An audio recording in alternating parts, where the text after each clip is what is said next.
everyone. Today we are going to read Lesson 1 from Chapter 3 about measurement, a common language. We are going to mark our text, so remember we need to number our paragraphs, circle those key words and vocabulary words like people, places, things, and underline the definitions or other key phrases or key facts from our reading. Let's get started. Today we're going to unlock some big questions, like why do scientists use a standard measurement system, and what are some SI units of measure? So we're going to start on page 70, and we're just going to read through this page. We'll start marking our text on page 71. My Planet Diary. Extreme measurements. Here are some fascinating animal measurements. The Queen Alexandra's bird-wing butterfly has a wingspan of 30 centimeters. A newborn giraffe stands 1.8 meters tall. When a blue whale exhales, the spray from its blowhole can reach up to 9 meters into the air. A colossal squid's eye measures about 28 centimeters across. With a mass of only 20 grams, the rhinoceros beetle can lift 850 times its own mass. A hummingbird's egg has a mass of about half a gram, while an ostrich egg has a mass of about 1,500 grams.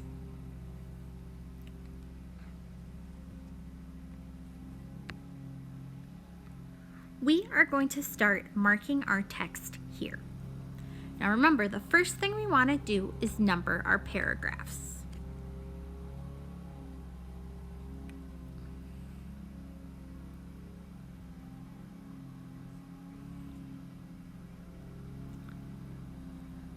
Why do scientists use a standard measurement system? Standard measurement is important. Without it, cooks would use handfuls and pinches instead of cups and tablespoons. Scientists also use standard measurements. This allows scientists everywhere to repeat experiments. In the 1790s, scientists in France developed a metric system of measurement. The metric system is a measurement system based on the number 10.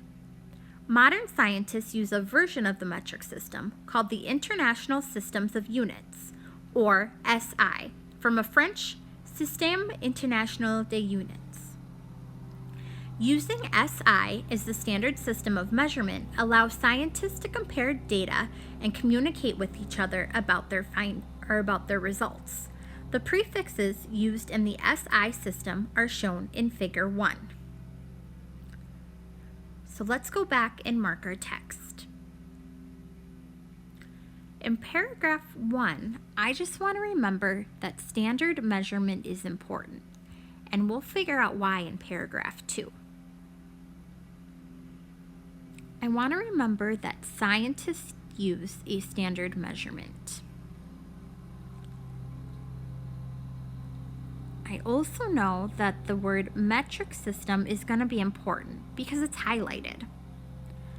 And I want to underline what metric system means, which is a measurement system based on the number 10. And I want to remember that SI is the International Systems of Units, and that scientists use this metric system. And finally, that key means that that's a very important part of our text. So I want to underline that using SI, the standard system of measurement, allows scientists to compare data and communicate with each other about the results. All right, let's take a look at Figure 1. It says SI prefixes. SI units are similar to our money units, in which a dime is 10 times more than a penny. So let's complete the task below. First, we want to name. In the table at the right, finish filling in the example column. So let's do that first. We can see that we have our prefixes, the meaning, and we need to give an example. So the example is where we need to fill that in. So looking over here, our prefixes are kilo, hecto, deca, then a spot that has no prefix, deci, centi, and milla.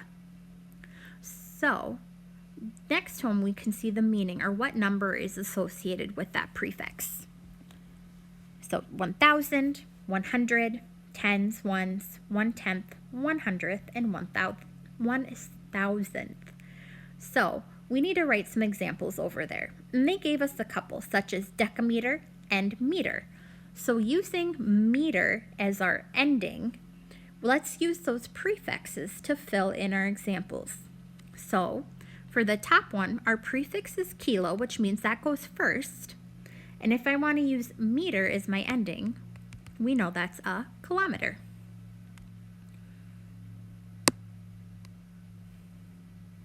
Let's try the next one. Just as before, we're going to use that prefix, hecto, and meter is our ending, so hectometer. Then they filled in decameter and meter for us.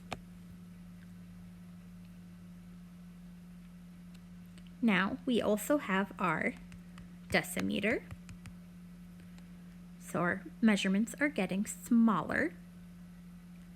We have our centimeter, which we might be familiar with, and even smaller, our millimeter, which we used with our gummy bear experiment. All right, let's look at number 2. Calculate. How many times larger is a kilo than a deca? So let's go take a look over here. So we have our kilo right there, and our deca is right here. So our decas are worth 10, and our kilos are 1,000. So we need to figure out 10 times what would give me 1,000. So it's almost like a math problem. So 10 times what would give me 1,000? Right. Our kilometer is 100 times larger.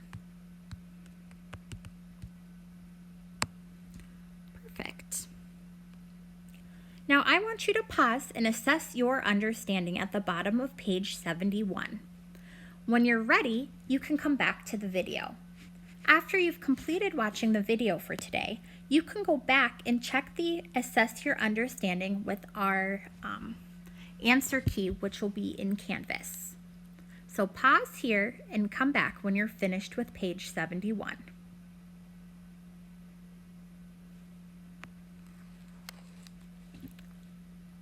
Page 72. What are some SI units of measure? Now remember, we are going to number our paragraphs. We'll read the page. What are some SI units of measure? Scientists regularly measure attributes such as length, mass, volume, density, temperature, and time. Each attribute is measured in an SI unit. Length. Length is the distance from one point to another. In SI, the basic unit for measuring length is the meter. Many distances can be measured in meters. For example, you can measure a softball throw or your height in meters. 1 meter is about the distance from the floor to a doorknob. A tool used to measure length is a metric ruler. For measuring length smaller than a meter, you can use the centimeter or a millimeter. For example, the length of this page is 28 centimeters. For measuring a long distance, such as the distance between cities, you use the unit called a kilometer. The table at the left shows you how to convert between different metric length units. Try measuring the turtle's shell in figure 2. So let's go back and take a look. So in paragraph 1, I want to remember that scientists regularly measure these types of attributes, such as length, mass, volume, density, temperature, and time. Now in paragraph 2, there's some keywords there. I want to remember the word length as the distance from one point to another. As always, that thing in bold is super important, so I'm going to underline that in SI, the basic unit for measuring length is the meter. And I also want to remember that a tool used to measure length is a metric ruler. So for some of you, that might be the flip side of your ruler at home with the centimeters and the millimeters.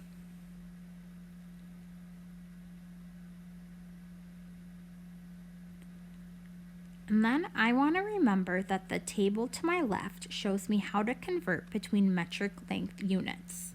And I'm just going to do this. I'm going to box it in, so if I'm reading through the chapter later, I can go back and look at conversions for length. Figure 2 says measuring length. Using a metric ruler, line up one end of an object with the 0 mark. Then read the number at the object's other end. So we're going to use the ruler to measure the length of the turtle's shell and record it above the arrow. Then, working in a group, or you're going to be working with me, you're going to complete the activity below. So it's super important that we always start at this end mark, at the 0, right there. Some of our rulers have some extra space at the end, so you need to look for that mark so you know where the beginning of the ruler is. So now I am going to draw a straight line from this point all the way down to there. It's a little crooked. So taking a look, I see I'm at 8 centimeters, and each little mark is going to give me a more precise mark. So if I'm looking 5, 6, I actually know that it's about 8.8 centimeters. So my line should actually be over just a smidge bit. All right. If you have a penny or a dime handy, see if you can measure the width of a penny or a dime in millimeters. And I am going to write in here how many millimeters it is in case you do not have one handy. So the penny is 19 millimeters wide. And the dime is 18. Oops. It'd help if I did a number. 18 millimeters wide. Now, using what we know about millimeters, we need to convert the width of each coin from millimeters into centimeters. From millimeters into centimeters. So looking up at our conversions for length chart, I can see, and I'm going to highlight it for you, that 1 centimeters equals 10 millimeters. So if my penny is 19 millimeters wide, how many centimeters wide is it? So if my penny is 19 millimeters wide, how many centimeters wide is it? So I can do a couple things. I can divide 19 by 10 to see how many centimeters go into my millimeters. I can add up my millimeters to see how close I can get. Or I can use my ruler below to count out how many millimeters there are in the centimeter. So I know that a penny is 1.9 centimeters. And I know that a dime is 1.8 centimeters. Great job.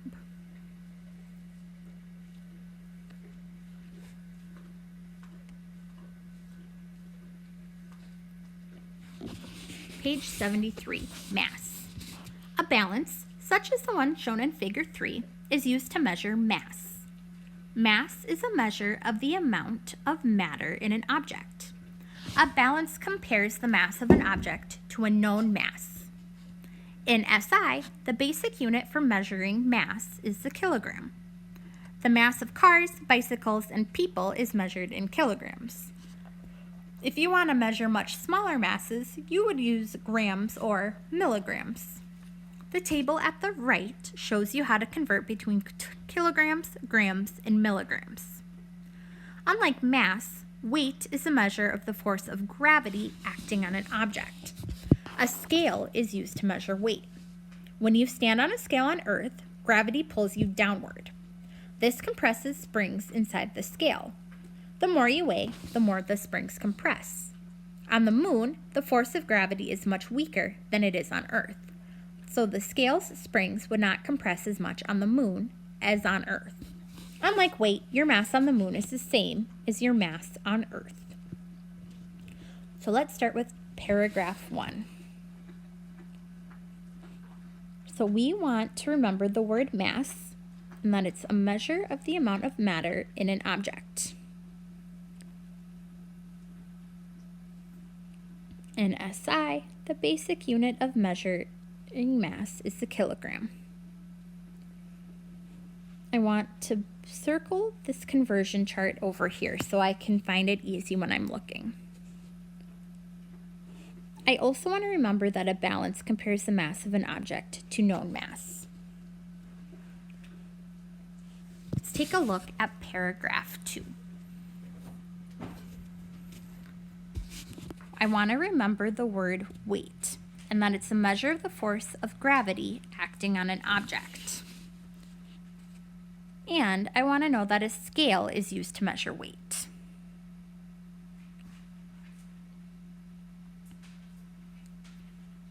I also want to remember that, unlike weight, your mass on the moon is the same as your mass on Earth.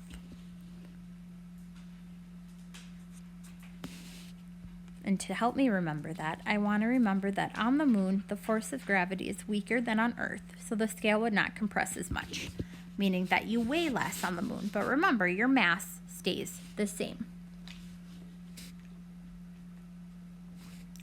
So let's look at our compare and contrast on the right. It says use the chart to compare and contrast mass and weight. So what's something that makes them the same?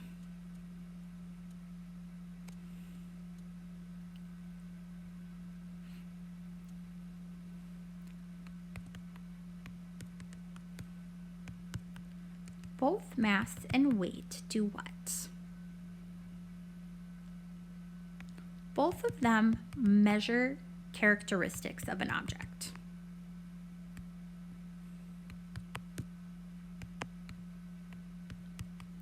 So they both measure things. Not necessarily the same things, but they both measure nonetheless. What makes them different? So what's the difference between mass and weight? Let's start with mass. What is mass? Right, mass is the measure of the amount of matter in an object.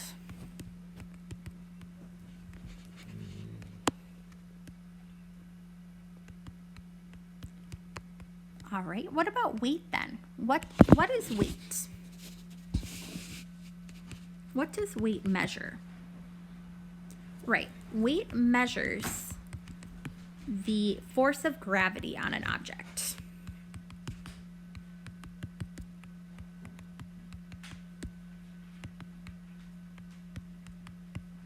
Great job. So let's take a look at figure 3 at the bottom. It says measuring mass.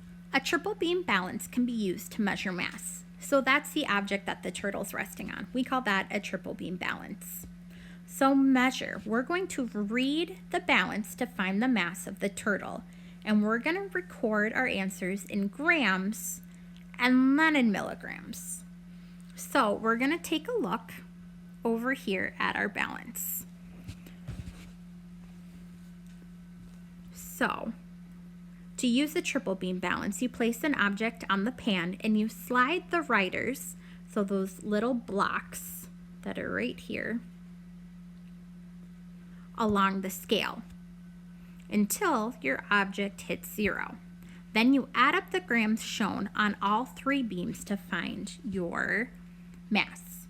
So taking a look, we need to figure out what it weighs in grams first. So by looking, I can see that my arrow is pointing at 100. It's pointing at 50. And by reading super, super close, that looks like a 3 and 0.7. So that tells me that my object weighs 153.7 grams. Now, are there more milligrams in 1 gram? Yeah, so I can take a look at my conversion for mass, and I can see that 1 single gram equals 1,000 milligrams. So to do my conversion, I'm going to take 153.7 grams, and I know that for every single gram, there's 1,000 milligrams. So I'm going to multiply by the number 1,000 to figure out how many milligrams my turtle weighs. So I'm going to take 153 and 7/10 times 1,000 to get what? Right, to get 153,700 milligrams. That's a lot. Page 74. Volume. Instead of measuring your juice, you just look to see how much of the glass you filled up. Volume is the amount of space an object or substance takes up. In SI, the basic unit for measuring volume is the cubic meter, meters to the third. Other units include the liter and the cubic centimeter. Cubic meters or centimeters are used to measure the volume of solids. The liter is commonly used for measuring the volume of liquids. The green table shows you how to convert between these units.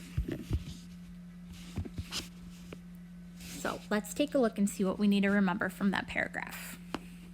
Definitely want to remember the word volume, in that it's the amount of space an object or substance takes up. I also want to remember that in SI, the basic unit for measuring volume is the cubic meter. I also want to remember that other units include the liter and the cubic centimeter. I also want to remember that the cubic meters or centimeters are used to measure volumes of solids. So those would be things like books or your iPad, and that the liter is commonly used for measuring volumes of liquids. So that might be what's in your water bottle or a glass of juice. Also going to box in this conversion for volume box, just so I remember where it is. So let's take a look at figure 4. Volume of liquids, rectangular solids, and irregular solids. Measuring the volume of liquids and rectangular solids requires different methods. So we're going to complete the activities on this page. Then we're going to follow the steps to measure the volume of an irregular solid on the next page. So, in the boxes, find the volume of the liquid and the cereal box.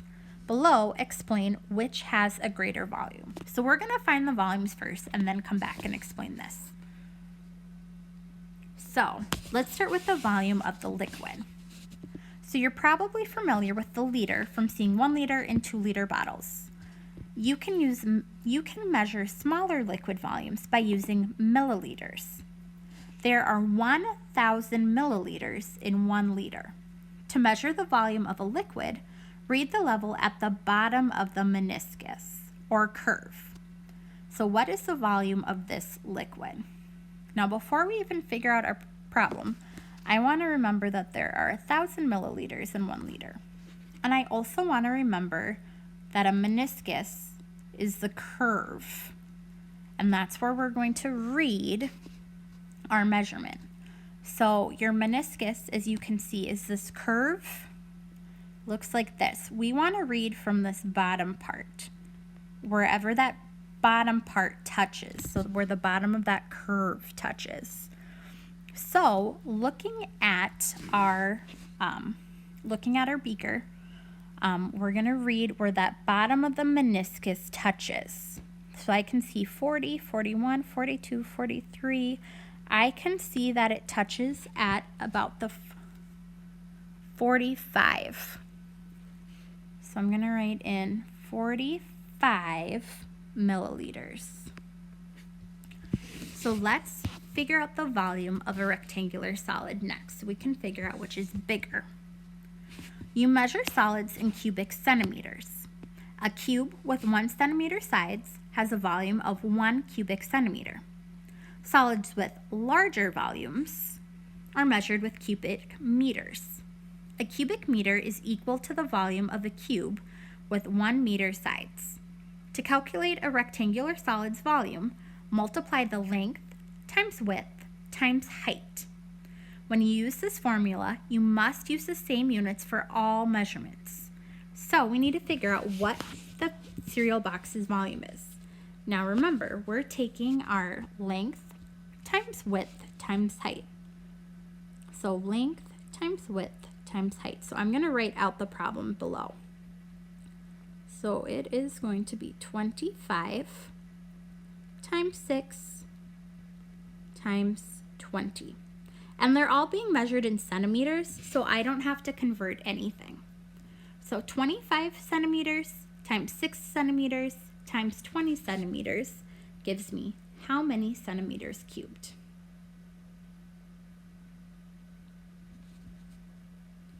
Right, that gives me 3,000 centimeters cubed. And I always want to put the measurement part at the end, so that centimeters cubed is super important. So now we need to figure out which one has a bigger volume, the cereal box or the liquid. So we need to take a look at our conversions for volume. So up here, let's look. We measured our box in centimeters squared, and then we measured our liquid in milliliters. So I can see that 1 centimeter cubed equals 1 milliliter. So if our cereal box is already 3,000 centimeters cubed, and our liquid only measures at 45 milliliters, which is bigger? Right, and I'm going to actually use the typing tool to type this in. The cereal box is bigger, but why?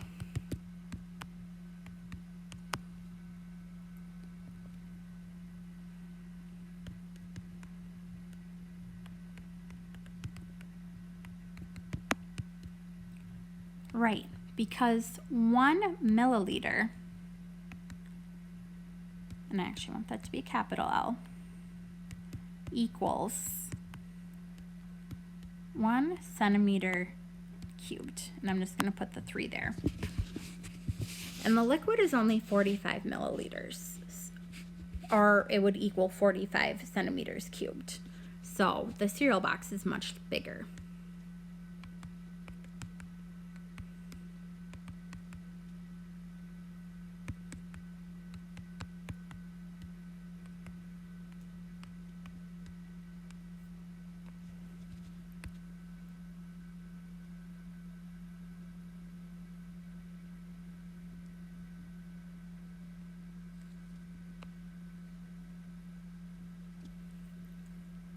So let's take a look at how to find the volume of an irregular solid. So suppose you wanted to measure the volume of a rock. Because of its irregular shape, you cannot measure a rock's length, width, or height. However, you can use the displacement method shown on this page. To use this method, you immerse the object in water and measure how much the water level rises. So, I want to remember what the displacement method is. So I'm going to circle that word. And then remember, to use this method, you immerse the objects in water and measure how much the water level rises. So let's follow the steps to figure out how to find the volume of this rock. So step 1, you're going to fill the graduated cylinder about 2/3 full of water. So what's the volume of the water in the graduated cylinder? So we're looking at this before one. So how many milliliters, because I can see the word milliliters up there, how many milliliters is there in that graduated cylinder? Right, we're looking at 40 milliliters. So the second step, which is shown here, is that you place the object in the water. So we put the rock into the water. So what's the volume of the water now that the object's in there? Right, so I'm going to read my meniscus, and that's reading at 45 milliliters. So the final step, step 3, we need to find the volume of the object by subtracting the volume of the water alone from the volume of the water plus the object.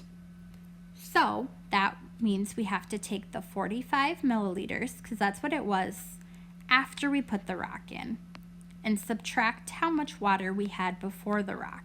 So we have 45 milliliters minus 40 milliliters gives us how many milliliters? Right, that gives us 5 milliliters, or if I want to have it measured in centimeters cubed, because it's a solid, that would give me 5 centimeters cubed.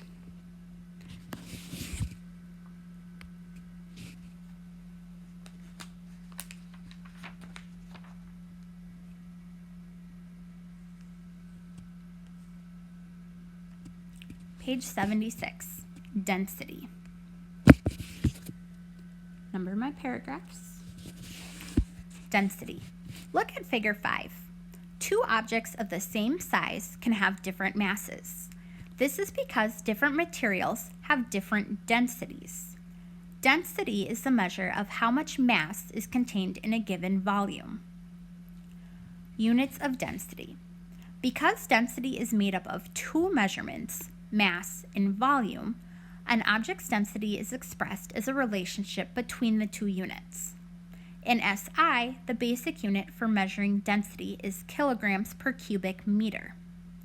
Other units of densities are grams per cubic centimeter and grams per milliliter.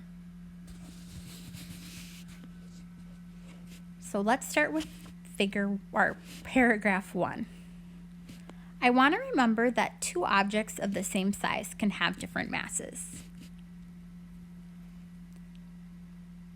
And I also want to remember that keyword there, density. And I want to remember that it's a measure of how much mass is contained in a given volume.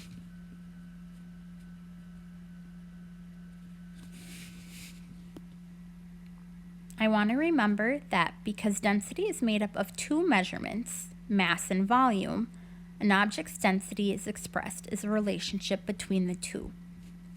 And I also want to remember that the SI, the basic unit for measuring density, is kilograms per cubic meter. If I come back here, I can find out what some other measurements are by reading further along. So, figure 5 says comparing densities. The bowling ball and the beach ball have the same volume, but not the same mass. Form operational definitions. Use this information to decide which object has a greater density. Explain your answer in terms of volume and mass. So, they have the same volume, but which do we think has the most density or is the most dense?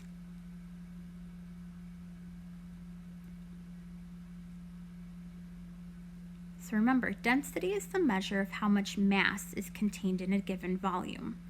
So if they have the same volume, density is going to tell us which one is heavier. based on the volume. Right, so the bowling ball has the higher density.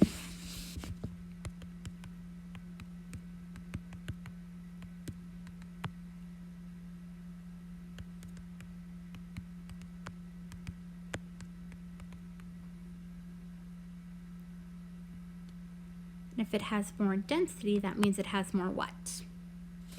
Right, it has more mass.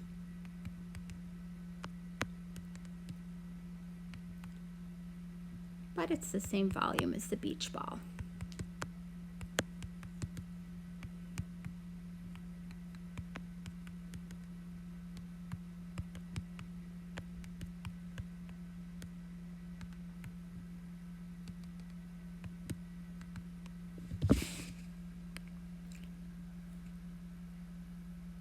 All right, if you're looking for a challenge, you can do the math calculating density at the bottom. The answers will be included in the answer key for this week's reading.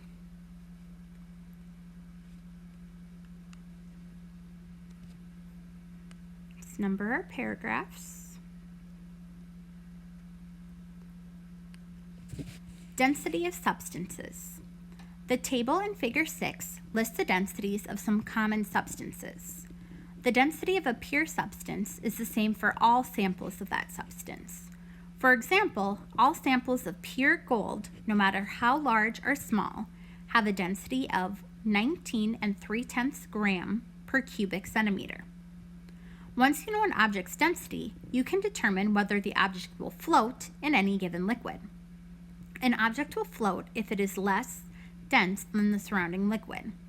For example, the density of water is 1 gram per cubic centimeter. A piece of wood with a density of 8/10 grams per cubic centimeter will float in water. A ring made of pure silver, which has a density of 10.5 grams per cubic centimeter, will sink. So some key things I want to remember. Let's start with paragraph 1. I want to remember that the density of a pure substance is the same for all samples of that substance. So no matter how large or small, they will have the same density. I also want to remember that once you know the object's density, you can determine whether the object will float in a given liquid. And that it will float if it's less dense than that liquid. So let's take a look at Figure 6, a density experiment. Knowing the density of an object helps you predict how it will float and identify what it is made of. So let's complete the task below. Infer. An object has a density of 7/10 of a gram per cubic centimeter. Do you think it will float or sink in water? So if an object is 7/10 of a gram, or 7/10 grams per cubic centimeter, do we think it'll float in water or not? Now remember, water's density is 1 gram per cubic centimeter. So do we think the object will float?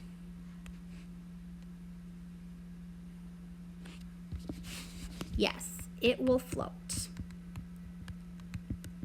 And it will float because it's less dense than water.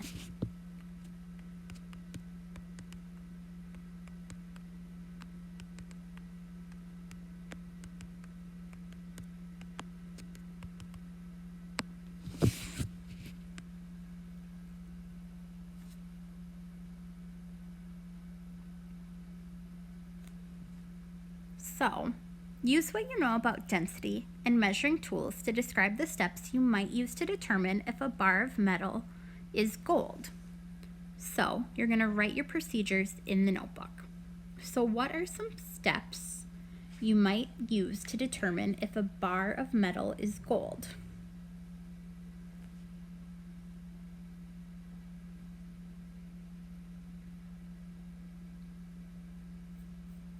So remember, we know what the density of gold is, right? We know from our reading up in paragraph 1 that gold has a density of 19 3/10 grams per centimeter. So we know that to find density, we need to know the object's mass, and then we need to know its volume. So the first thing you need to do for this procedure would be you need to measure the object's mass.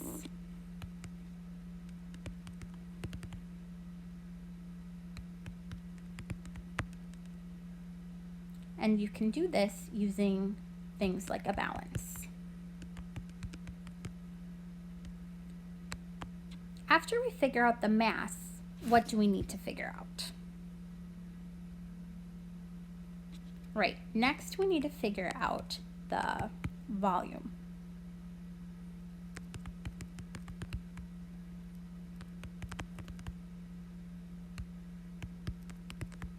And to find the volume, what are some ways we can do that? Right, we can multiply the width, length, and height. Or how else can we find it?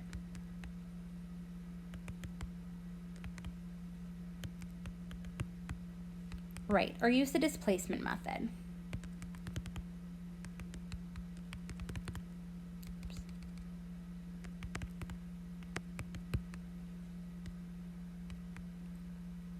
Finally, after we have our object's mass and our object's volume, what do we need to figure out?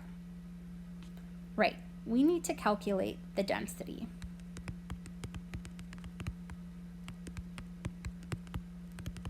And what are we going to compare that density to?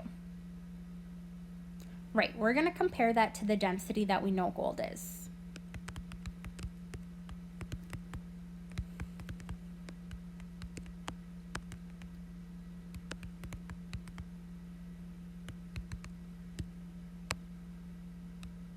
If you need time to finish writing down that procedure, you can pause the video and start back when you're ready.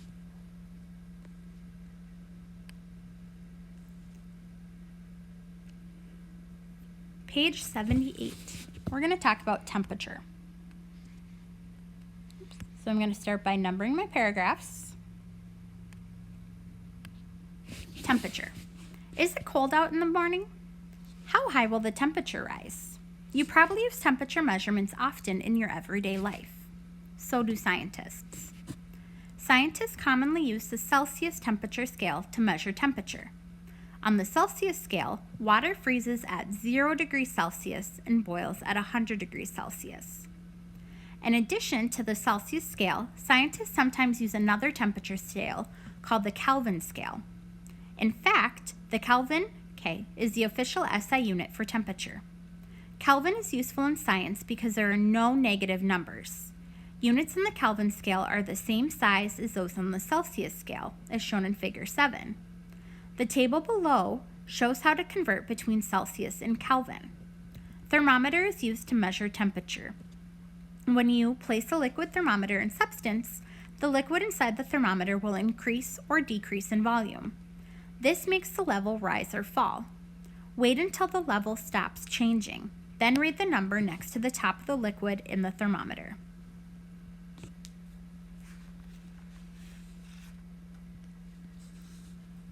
So, I don't see anything I want to remember in paragraph 1. But let's look at paragraph 2. So I want to remember that scientists commonly use the Celsius temperature, and that on the Celsius scale, water freezes at 0 and boils at 100 degrees. I also want to remember that in addition to the Celsius scale, scientists sometimes use another temperature scale called the Kelvin scale, and that it's the official SI unit for temperature. Want to remember that there's no negative numbers, which we know in Minnesota our temperatures often get negative, but in Fahrenheit. I want to remember this scale for my conversions. And then I want to remember that a thermometer is that tool that we use to measure temperature. And then to read it, I want to know that the liquid thermometer, the liquid will increase or decrease in volume, that we want to wait until the level stops changing, and then read the number next to the top of the liquid. Those are the steps you need to remember when using a thermometer. Let's take a look at figure 7. Temperature scales. 0 on the Kelvin scale, 0K, is the coldest possible temperature. It is called absolute zero. So let's complete the activity. But before I do that, I want to remember that 0 on the Kelvin scale is the coldest possible temperature, and that is called absolute zero. So step 1, identify. On the Celsius thermometer, label the boiling point and the freezing point of water. Now this is great because we remembered that when we underlined that up above. So up in paragraph 2, it tells me on the Celsius scale where water freezes and where it boils. So I know that water freezes at 0 degrees Celsius. So I'm going to look at my thermometers, and this one is in Celsius. So at 0, this is where my water freezes. So I'm just going to write the word freeze right next to 0. And then I also need to find the boiling point. So I know that's at 100 degrees Celsius. So I'm going to write the word boil right by the 100. Step 2, interpret diagrams. Determine the boiling point and freezing point of water in kelvins. We need to label that on the Kelvin thermometer. So we can see that that's going to be at this point, and that this point is going to be there. So I'm going to use what I know from the rest of the thermometer to help me fill in the rest of my scale, or to write the numbers of how many kelvins for my freezing and boiling point. So the only other time we know the number is at negative 73 degrees Celsius equals 200 kelvins. So how many degrees of difference does it take to get from negative 73 degrees Celsius to 0 degrees Celsius? Right, that's a difference of 73 degrees. So if I add 73 degrees to 200 Kelvin, what degree in Kelvin does my water freeze at? Perfect. It is at 273 kelvins. Now let's take a look to figure out how many degrees Kelvin it takes to get from freezing up to boiling. So if my freezing temperature for Celsius is 0 degrees Celsius and my boiling point is 100 degrees Celsius, how many degrees difference is that? Right, that's a 100 degree difference. So if there's a 100 degree difference, what would it take to get from 270 degrees Kelvin up another 100 degrees? That would be how many kelvins? Right, 373 kelvins. Perfect.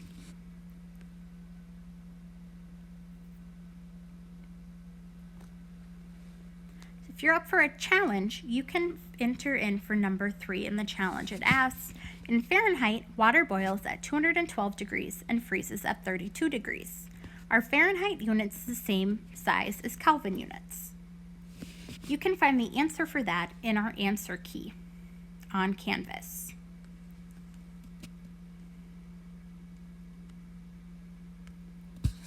Our last page is about measuring time.